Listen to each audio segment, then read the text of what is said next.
Picture this. You're waiting patiently in line at the grocery store, scrolling through your phone. Suddenly, someone shoves past you, muttering a curt "excuse me" that sounds more like a threat than an apology. Sound familiar? We've all been on the receiving end of rudeness. It's like a punch to the gut, leaving you feeling angry, flustered, and unsure how to react. But here's the thing. Rudeness is often a symptom of something deeper. The person being rude might be stressed, having a bad day, or simply unaware of their behavior. Remember that time you accidentally cut someone off in traffic? Yeah, we all make mistakes. However, that doesn't mean you have to accept being treated poorly. There are smart, effective ways to handle disrespect without stooping to their level. Think of it as emotional self-defense. You're not looking for a fight, but you're prepared to protect yourself if necessary. When someone is rude, your first instinct might be to fire back with an equally cutting remark. But trust me, two wrongs don't make a right. Engaging in a shouting match only escalates the situation and leaves everyone feeling worse. Instead, take a deep breath and channel your inner Zen master. Remember, you're not responsible for their behavior, but you are responsible for your own. Staying calm and composed sends a powerful message. You won't be rattled by their negativity. Think of it this way. If someone tried to hand you a steaming pile of garbage, would you take it? Probably not. You'd politely decline and walk away. Rudeness is like that garbage. Don't accept it. So you've managed to stay calm and avoid a full-blown confrontation. Now what?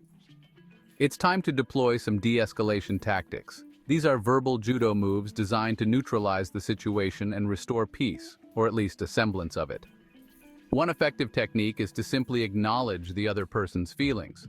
For example, you could say something like, "I understand that you're frustrated."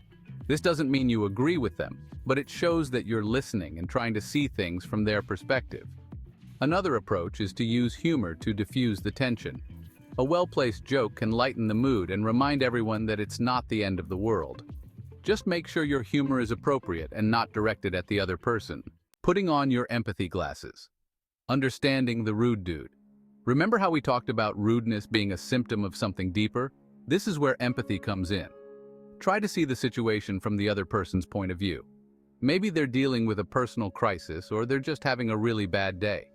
Now, I'm not saying you have to excuse their behavior, but trying to understand where they're coming from can help you respond with compassion instead of anger.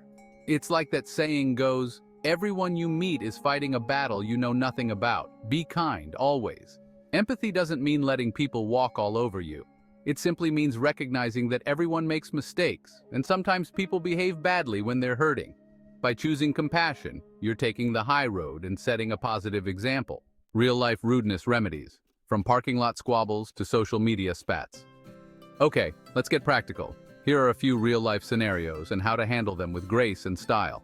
Someone steals your parking spot right as you're about to pull in. Instead of leaning on your horn and unleashing a string of expletives, take a deep breath and find another spot. It's not worth getting into a fender bender over. Someone leaves a nasty comment on your latest post. Don't engage in a war of words. Either ignore them, delete the comment, or if you're feeling charitable, respond with kindness and see if you can turn the situation around. Instead of matching their tone, stay calm and polite.